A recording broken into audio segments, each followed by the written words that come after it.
அன்புக்குரியவர்களே, இந்த நாளில் உங்களை சந்திப்பதில் உள்ளபடியே கர்த்தரை துதிக்கிறேன், கர்த்தரை ஸ்தோத்தரிக்கிறேன். கடந்த நாட்களிலே கர்த்தர் எழுப்பி தந்த நல்ல சாட்சிகளுக்காய் கர்த்தரை துதிக்கிறேன். கர்த்தருக்கு மகிமை உண்டாகட்டும். அடியேன் அப்பிரயோஜனமானவன், கர்த்தர் மகிமையடைவாராக. கலகக்காரர்களை குறித்து நாம் கடந்த நாட்களில் பார்த்தோம். காரணமில்லாமல் கலகத்தை தேடக்கூடிய மனிதர்கள், காரணமில்லாமல் நிமித்தமில்லாமல் பகைத்த மனிதர்களுடைய காரியங்களை குறித்து நாம் பார்த்தோம். ஈசாக்கை பகைத்த அபிமெலேக்கா இருக்கலாம், தானியேலை பகைத்த அந்த தேசாதிபதிகளும் அந்த ராஜ்யத்தின் பிரதானிகளுமாக இருக்கலாம், மொர்தெகாயை பகைத்த ஆமானாக இருக்கலாம். இவர்களுக்கு மத்தியிலே கர்த்தர் அவர்களை எப்படி உயர்த்தி அலங்கரித்தார், கர்த்தர் எப்படியாக மகிமையாக வெற்றி சிறந்தார் என்று சொல்லி, கர்த்தரை நாம் எப்படி மகிமைப்பட்டது என்று சொல்லி கடந்த 2 செய்திகளில் நாம் அதை பார்த்தோம். நம்முடைய வாழ்க்கையில் கூட நம்மை சுற்றி காரணமில்லாமல் பகைக்கப்படும் போது ஈசாக்கை போல நாம் நம்மை தாழ்மையோடு கூட சகித்து கொள்ளுகிற அனுபவங்களோடு கூட இருக்க வேண்டும். ஈசாக்கை போல அதை நாம் கடந்து வருகிறதுக்கு கர்த்தர் நமக்கு பலன் தருவார். ஒருவனுடைய வழி கர்த்தருக்கு பிரியமாக இருந்தால் அவருடைய சத்துருக்களும் சமாதானமாகும்படி செய்வார் என்று சொல்லி வேதத்தில் எழுதியிருக்கிற வார்த்தையின்படியும் தானியேலுடைய காரியங்களில் நம்ம பார்க்கிறோம். அவன் நீதிக்கேடு செய்யாமல் கர்த்தருக்கு முன்பாக உண்மையாக இருந்த தானியேல் என்று சொல்லி நாம் பார்க்கிறோம். மொர்தெகாய் யூதன், நான் ஒரு யூதன், நான் கர்த்தருடைய கற்பனைக்கு மாத்திரமே செவி கொடுக்கும் என்று சொல்லி வைராக்கியத்தோடு அங்கு இருந்த நிலையை நாம் பார்க்க முடிகிறது. இந்த நாளிலையும் கூட அதே நீதிமொழியில் அந்த வசனத்தை நான் மீண்டும் வாசிக்கிறேன். நீதிமொழியின் புத்தகம் 17ஆம் அதிகாரம் 11ஆம் வசனத்தை நான் வாசிக்கிறேன். துஷ்டன் கலகத்தையே தேடுகிறான், குரூர தூதன் அவனுக்கு விரோதமாக அனுப்பப்படுவான். கர்த்தருடைய யுத்தம் கடந்த நாட்களில் வாசித்தோம். அவர்களுக்கு விரோதமாக கர்த்தர் எப்படி யுத்தம் பண்ணினான்னு வாசித்தோம். ஆனால் இந்த நாளில் கொஞ்சம் சற்று வேறு கோணங்களில் தியானிப்போம். ஏன்னா தேவ ஜனங்களை நிந்தித்தவர்களை குறித்து மாத்திரம் கலகம் செய்தவர்கள் என்று சொல்லி வேதம் சொல்லலை, தேவ ஜனங்களையும் ஆண்டவர் சொல்லுகிறார். வாசிக்கிறேனே, எசேக்கியேல் தீர்க்கதரிசன புத்தகம் 2ஆம் அதிகாரம் 1ஆம் வசனத்திலிருந்து வாசிக்கிறேன். அவர் என்னை நோக்கி, மனுபுத்திரனே, உன் காலூன்றி நில், உன்னுடனே பேசுவேன் என்றார். இப்படி அவர் என்னோட பேசும்போது ஆவி எனக்குள் வந்து என்னை காலூன்றி நிற்கும்படி செய்தது.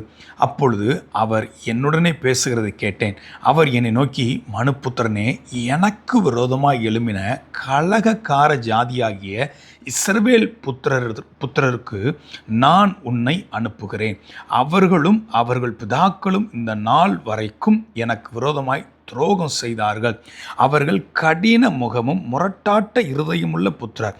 அவர்களிடத்திற்கு நான் உன்னை அனுப்புகிறேன். கர்த்தராகிய ஆண்டவர் இன்னதை உரைக்கிறார் என்று அவர்களோடே சொல்லு. ஒரு தீர்க்கதரிசியை ஒரு கலக வீட்டாருக்குள்ளே அனுப்புகிறார். இவர்கள் யார்? தேவனால் முன்குறிக்கப்பட்டவர்கள்.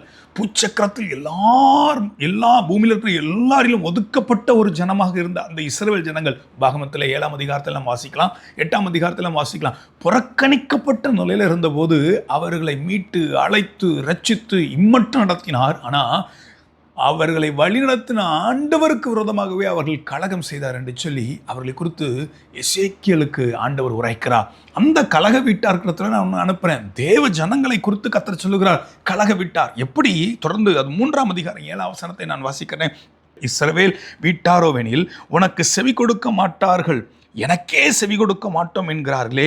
இஸ்ரவேல் வம்சத்தார் அனைவரும் கடினமான நெற்றியும் முரட்டாட்ட இருதயம் உள்ளவர்கள். அவங்களுடைய இருதயம், அவங்க நெற்றி, கர்த்தர் ஒரு வார்த்தை பேசுகிற ஆண்டவருடைய பிள்ளை ஒரு வார்த்தை பேசுகிறாங்கன்னா அவங்களால அதை ஏற்றுக்கொள்ள முடிகிற ஒரு இருதயம் இல்லை.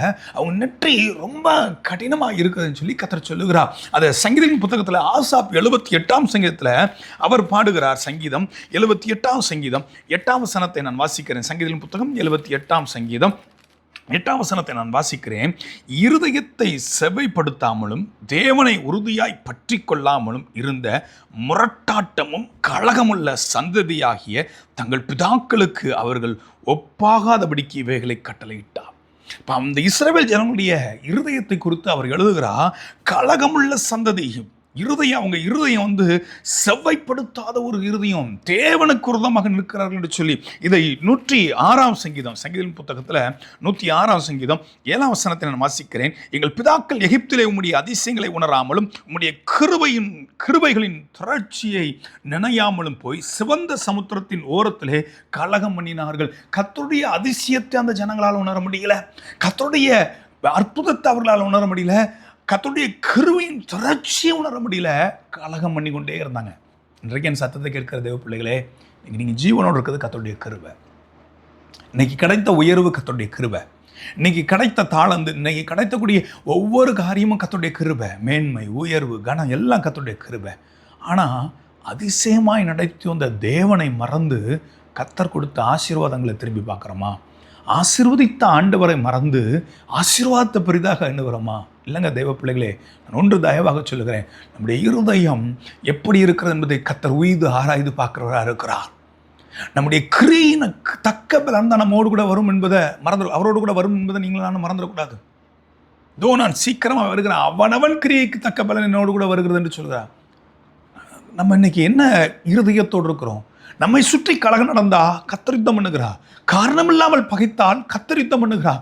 ஈசாக்கை சாட்சியை நடத்தின ஆண்டவர், தானியேலை சாட்சியை நடத்தின ஆண்டவர், மொர்தெகாயை சாட்சியை நடத்தி உயர்த்தி அலங்கரித்த ஆண்டவர். அது ராஜரீக மட்டத்தில் இருக்கலாம், தொழிலில் உயர்ந்த இடத்துல இருக்கலாம், சமுதாயத்தில் கீழே புறக்கணிக்கப்பட்ட கடைநிலையில் ஒரு வாட்ச்மேனை போல, மொர்தெகாயை போல வாசல்ல உட்கார்ந்துருக்கிற அனுபவங்களாக இருக்கலாம். எந்த நிலையிலையும் கர்த்தருக்கு உண்மையாக இருந்தால் அவர்களை உயர்த்துவார் என்பதை அந்த 3 பேர் சாட்சி நமக்கு முன்பாக. இன்னும் நிறைய பரிசுத்தவான்களை என்னால் சுட்டி காட்ட முடியும். காரணம் இல்லாமல் பகைக்கப்பட்டு அவர்களுக்காக கர்த்தர் வழக்காடி யுத்தம் பண்ணி அவர்களை உயர்த்தி அலங்கரித்ததை. ஆனால் கர்த்தருக்கு விரோதமாகவே நாம் கலகம் பண்ணுவோம் என்றால், கர்த்தரை துக்கப்படுத்தக்கூடிய செய்திகளே நம்முடைய வாழ்க்கையில் இருக்கும் என்றால், 43ஆம் வசனத்தை நான் வாசிக்கிறேன். 106ஆம் சங்கீதம் 43ஆம் வசனம். அநேக தரம் அவர்களை விடுவித்தார், அவர்களோ தங்கள் யோசனையினால் அவருக்கு விரோதமாய் கலகம் பண்ணி தங்களுடைய அக்கிரமத்தினால் சிறுமைப்படுத்தப்பட்டார்கள். யோசனையில் ஆண்டவருக்கு விரோதமாக. ஒருவேளை கர்த்தருக்கு விரோதமாக பேசாமல் இருக்கலாம், கர்த்தருக்கு விரோதமாக கிரியை செய்யாமல் இருக்கலாம். ஆனால் என்ன சிந்திக்கிறோம், என்ன யோசிக்கிறோம் என்பது கர்த்தருக்கு தெரியும். ஒருவேளை ஊழியருக்கு மறைக்கலாம், ஊழியக்காரர்களுக்கு மறைந்திருக்கலாம். யோசனையில் அவர்கள் கலகம் பண்ணினார்கள். கிருபையின் திரட்சியை நம்பாமல் கலகம் பண்ணினார்கள். அதிசயத்தை உணராமல் கலகம் பண்ணினார்கள். நம்ம இப்படி இருக்கிறோம். 107ஆம் சங்கீதம் 10ஆம் வசனத்தை இப்படியாக அவர்களை குறித்து எழுதுகிறார். தேவனுடைய வார்த்தைகளுக்கு விரோதமாக கலகம் பண்ணி உன்னதமானுடைய ஆலோசனை அசட்டை பண்ணினார்கள். ஆலோசனை, கர்த்தர் கொடுக்குற ஆலோசனை. இன்னைக்கு ஒரு சில நேரங்களில் ஆண்டவர் பொறுத்துரு, காத்திருன்னு சொல்லி ஆலோசனை கொடுக்கலாம். ஆண்டவர் இதை சகித்துக்கொள் என்று சொல்லி ஆலோசனை கொடுக்கலாம். நான் உனக்காக பேசுவேன், நீ கனிகளை வெளிப்படுத்து என்று சொல்லி ஆலோசனை கொடுக்கலாம். ஆனால் கலகம் பண்ணுகிறோமா? மோசைக்கு விரோதமாக ஆரோனும் மீரியாமல் எழும்பும்போது, அவங்க கூட தான் கர்த்தர் பேசுகிறாரா, எங்கள் கூட பேசலையான்னாங்க. கர்த்தர் குஷ்டத்தை வர வைத்தார் மீரியாமுக்கு. பாளையத்துக்கு புறம்பே வைக்கும்படியாக கர்த்தர் வைத்து விட்டார். தீர்க்கதரிசியாக இருக்கலாம். மோசே தான், அழைக்கப்பட்டவன் தான். ஏன் மோசைக்காக கர்த்தர் நின்னார்? அவன் சாந்த குணத்தையே காண்பித்தான். சுற்றி கலகம் நடந்தாலும் தேவ பிள்ளைகள் மறுமொழி சொல்லக்கூடாது. மறுமொழி சொன்னால் நாம் கலக வீட்டார நம்ம மாறிடுவோம். நமக்காக யுத்தம் பண்ணுகிறதுக்கு அவர் இருக்கிறார், நாம் அல்ல. நம்முடைய நீதியின் கிரியைகள் அல்ல, கர்த்தரே யுத்தம் பண்ணுவார். மனுஷனுடைய கோபம் தேவனுடைய நீதியை நடப்பிக்க மாட்டாது என்று சொல்லி வேதத்தில் வாசிக்கிறோம். நம்ம எப்படி இருக்கிறோம்? சுற்றி பகைக்கப்படுகிற அனுபவத்தோடு இருக்கிறோமா? இல்லை நம்மளால் கர்த்தருக்கிடத்துல பகை வரக்கூடிய அனுபவம் இருக்கிறதா? நாம் கர்த்தருக்கு விரோதமான கலகம் பண்ணி கொண்டிருக்கிறோமா? சபையில் நாம் என்ன செய்து கொண்டிருக்கிறோம்? நம் இருக்கக்கூடிய ஐக்கியத்தில் நாம் என்ன செய்து கொண்டிருக்கிறோம்? நம்முடைய செயல்பாடுகள், நம்முடைய பேச்சின் மூலமாக கலகம் வருகிறதா, பக்தி விருத்தி வருகிறதா? கோராகின் கூட்டம் கலகம் பண்ணினார்கள் சபையிலே. அநேகர் சபையில் இப்படி கலகம் பண்ணியிருக்கிறாங்க. ஆனால் கர்த்தர் அவர்களுக்கு விரோதமாக கரத்தை நீட்டினார். தெய்வ பிள்ளைகளே, இன்றைக்கு நாம் என்ன செய்து கொண்டிருக்கிறோம்? சிறைவில் விட்டார். எனக்கு செவியே கொடுக்க மாட்டுக்காங்க, என் வார்த்தையை அவங்க உணர மாட்டுக்காங்க, என்னுடைய ஆலோசனைகள் எல்லாம் அவங்க அசட்டை பண்ணுறாங்க. அவங்க அக்கிரமங்களினால என்ன ரொம்ப சங்கடப்படுத்துகிறாங்கன்னு சொல்லி இன்னும் சில வசனங்களை நம்ம 78ஆம் சங்கீதத்தெல்லாம் வாசிக்கலாம். இன்றைக்கி நாம் நம்மை அர்ப்பணிப்போம். அதிசயத்தை உணராமல் இருக்கிறோமா? கிருபையின் திரட்சியை நாம் உணராமல் இருக்கிறோமா? இருதயத்தை செவைப்படுத்தாமல் தேவனை பகைக்கிறவர்களாக இருக்கிறோமா? கர்த்தருக்குரிய கனத்தை கர்த்தருக்கு கொடுக்காம ஆண்டவரை பகைக்கிறவர்களாக இருக்கிறோமா? ஆண்டவரை மறந்து நாம் செயல்படுகிறோமா? எப்படிப்பட்ட ஜனமாக இருக்கிறோம்? கண்களை மூடி தேவ சமூகத்தில் உண்மையாக அர்ப்பணிப்போம். ஆண்டவரே, நீங்கள் எனக்கு செய்த அதிசயம் எத்தனை ஆண்டவரே, எனக்கு நீர் பாராட்டின கிருபைகள் எத்தனை ஆண்டவரே, இனி நான் முறுமுறுக்க மாட்டேன் ஆண்டவரே. நீர் எனக்கு கிருபையாய் தந்த ஒவ்வொன்றையும் நினைத்து கர்த்தரை துதிப்பேன் என்று சொல்லி துதிப்போம். சபைகள்லையோ குடும்பங்கள்லையோ நம் மூலம் கலகம் வந்துடக்கூடாது. தேவனுடைய பரிசுத்தவான்கள் எல்லாரையும் நீங்கள் பார்க்கலாம், பழைய ஏற்பாட்டிலையும் புதிய ஏற்பாட்டிலையும். அவர்கள் மூலமாக கலகம் வரல. ஆனால் வந்த கலகத்தை கர்த்தர் நின்று அவர்கள் பட்சத்தில் நின்று அவர்களுக்காக விடுதலையை கூறி நின்று யுத்தம் பண்ணினதை பார்க்க முடிகிறது. உங்களுக்காக கர்த்தர் யுத்தம் பண்ணுவார். ஆனால் நீங்கள் கலகம் பண்ணுவீங்கன்னா மனம் திரும்புங்க. ஒரு எச்சரிப்பின் செய்தி. நான் அடிக்கடி சொல்லுவேன், இடத்துல சின்ன தீர்க்கதரிசின்னு யோனாவை சொல்லுவோம், பெரிய தீர்க்கதரிசின்னு சொல்லி ஏசாயா, எசேக்கியா, தானியேல், எலியா இவர்களெல்லாம் நம்ம சொல்லுவோம். குறிப்பாக ஏசாயா, எரேமியா, எசேக்கியாலாம் எசேக்கியேல் தீர்க்கதரிசியெல்லாம் சொல்கிறத ஜனங்க கேட்கவே இல்லை. அவங்க சொல்கிறத ஜனங்க கேட்டு மனம் திரும்பலை. இவர்கள் பெரிய தீர்க்கதரிசி. யோனா சொல்லி ஜனங்க மனம் திரும்பினாங்க, அவன் சின்ன தீர்க்கதரிசி. ஜனங்க மனம் திரும்புறதுனால, என்னுடைய வார்த்தையை கேட்டு ஜனங்க மனம் திரும்புறதுனால நான் சின்னவன் பெரியவன் அப்படின்லாம் கிடையாது. இதில் எது தெரியுமா காரியம்? ஏசாயா, எரேமியா, எசேக்கியேல் தீர்க்கதரிசி இவங்க எல்லாம் கர்த்தருடைய சத்தத்துக்கு கவனமாக செவி கொடுத்தாங்க. ஆனால் யோனா செவி கொடுக்க மறந்தான், கிருபையை போர்க்கடித்தான். ஜனங்களுடைய துறச்சி, ஜனங்களுடைய கூட்டம் நம்மளுடைய அங்கீகாரம் அல்ல.